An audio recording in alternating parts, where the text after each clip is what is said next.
ታሪኩ የሚጀምረው አድሪያን ዶሪያ የተባለ ስኬታማ ነጋዴ ፍቅረኛውን ላውራን ገድለሃል ተብሎ በቁጥጥር ስር በዋለበት ወቅት ነው። አድሪያን በዋስ ቢወጣም ጠበቃው ፊሊክስ ቨርጂኒያ ጉድማን የተባለችዋን ዝነኛና አንገብጋቢ የህግ ባለሙያ ለተከሳሹ መከላከያ እንዲያዘጋጁ ቀጠራት። ቨርጂኒያ አድሪያን ቤት መጣ አንድ መጥፎ ዜና ነገረችው። አቃቢ ህጉ አድሪያን ላይ አዲስ ምስክር ስላገኘ በሚቀጥሉት 3 ሰዓታት ውስጥ ጠንካራ መከላከያ ማዘጋጀት አለባቸው። ለዚህ ደግሞ አድሪያን ሙሉ እውነቱ መናገር አለበት። አድሪያን ታሪኩን ማውራት ጀመረ። ከወራት በፊት እሱና ላውራ ግንኙነታቸውን አቋርጠው ነበር። ነገር ግን በድንገት አንድ ስም የለሽ ሰው ደውሎ 100,000 ዩሮ ይዘው ገለልተኛ ወደ ሆነ ሆቴል እንዲመጡ አዘዛቸው። ሆቴል ውስጥ አድሪያን በሆነ ነገር ተመቶ ራሱን ሳተ። ልክ ሲነቃ ላውራ ተገድላ ሽንት ቤት ውስጥ ያገኛታል። ክፍል ውስጥ ማንም አልነበረም። በሩና መስኮቶቹም ቢሆን ከውስጥ የተቆለፉ ነበሩ። ስለዚህ ፖሊስ ብቸኛው ገዳይ አድሪያን እንደሆነ አመነ። ነገሩ ግን ከዚያ በፊት ይጀምራል። አድሪያንና ላውራ ከፓሪስ ሲመለሱ ድንገት አንዲት አጋዘን ከመንገዳቸው ላይ ወጣች። አድሪያን አጋዘኗን ላለመግጨት ሲሞክር ከሌላ መኪና ጋር ተጋጨ።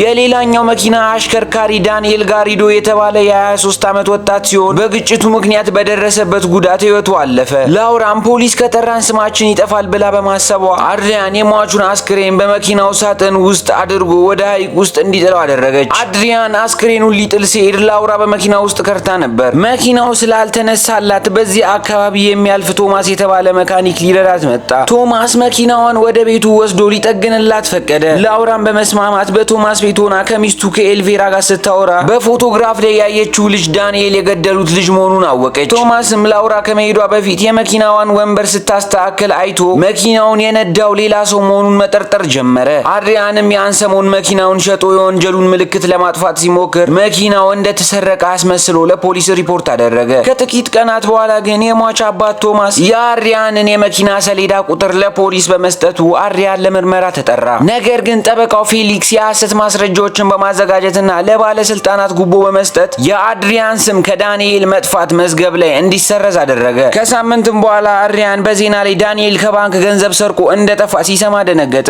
ላውራን ሲጠይቃት አስክሬኑን ሲጥሉ የልጁን ቦርሳ እንደወሰደችና የባንክ አካውንቱን ሰብራ ሀክ አድርጋ ገንዘቡን እንደሰረቀች ነገረችው። አድሪያን ይህ ስህተት ነው ብሎ ቢቃወማትም ላውራ ግን እሱንም አሳልፋ እንደምትሰጥ ዛተችበት። በሌላ በኩል ደግሞ የሟች አባት ቶማስ ግን እውነቱን ለማወቅ እጅጉን እየሞከረ ነበር። አድሪያን የዓመቱ ምርጥ ነጋዴ ተብሎ በሚሸለምበት ወቅት እንደ ጋዜጠኛ ተመስሎ ቀረበው። ቶማስ በዚያን ዕለት አድሪያን የያዘውን ላይተር ሲያይ ላውራ መኪናውን ይዛ በሄደችበት ወቅት ያየው ላይተር መሆኑን አረጋገጠ። ጥበቃዎች ቶማስን ይዘው ሲወጡ የልጁን አስክሬን የት እንደጣላችሁ ንገሩኝ፣ በክብር እንደቀብረው ብቻ እያለ ይማጸነው ነበር። ወደ አሁኑ ጊዜ ስንመለስ ጠበቃዋ ቨርጂኒያ አድሪያን ራሱን ለማዳን ከፈለገ በሆቴሉ ውስጥ የመታኝን ሰው ፊት አይቻለሁ፣ እሱም ቶማስ ነው ብሎ እንዲመሰክር ሀሳብ አቀረበችለት። አድሪያን እዚህ ጋር ነው ትልቅ ሚስጥር ያወጣው። በእርግጥም ቶማስ መሆኑን አውቃለሁ፣ ያየሁት መስሎኝ ነበር አለ። ጠበቃዋ ቨርጂኒያም አድሪያንን የበለጠ ለማሳመን ስትል የላውራን የሆነ ዕቃ የዳንኤል አስክሬን ባለበት መኪና ውስጥ እንደበቅና ጥፋቱ ሙሉ በሙሉ ላውራ ላይ እናሳባለችው። በዚህ መሃል አድሪያን ሌላ የሚዘገንን እውነት ተናገረ። መኪናውን ወደ ሐይቁ ውስጥ እየገፋው እያለ ዳንኤል በህይወት ነበረ።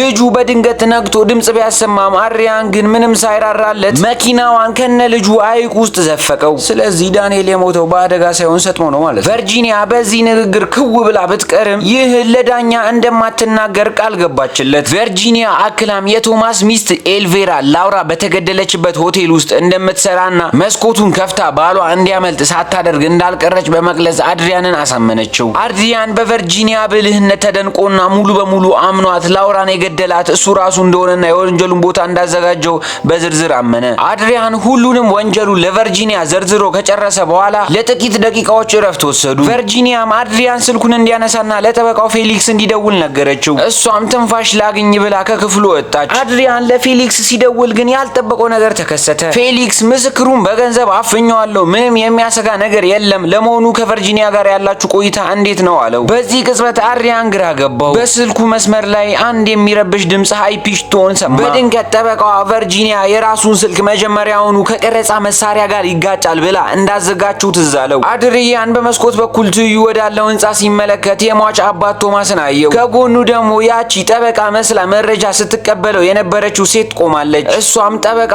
ቨርጂኒያ ጉድማን ሳትሆን የሟቹ ዳንኤል እናት ኤሊቬራ ጋሪዶ ነበረች። ኤሊቬራ በጠበቃ ስም ተመስላ በመግባት አድሪያን የልጇ ገዳይ በመሆኑ አስክሬኑ የት እንዳለ እና ላውራንም የገደላ የገደላት እሱ መሆኑን በሙሉ ድምፁ ቀርጸው ነበር። የሟች አባት ቶማስም ኢሚዲየትሊ ለፖሊስ ደውሎ የክህደት ቃሉን አሰማ። በመጨረሻም እውነተኛዋ ጠበቃ ቨርጂኒያ ጉድማን አድሪያን ደጃፍ ላይ ደርሳ በሩን ስታንኳኳ አድሪያን ተሸንፎና በራሱ አንደበት ተጠልፎ እውነቱን ሁሉ አወጣ። ፊልሙም እውነተኛዋ ቨርጂኒያ እና አድሪያን አይን ላይ ሲጋጩ በሚያሳይ አስደንጋጭ ትዕይንት ተጠናቀቀ።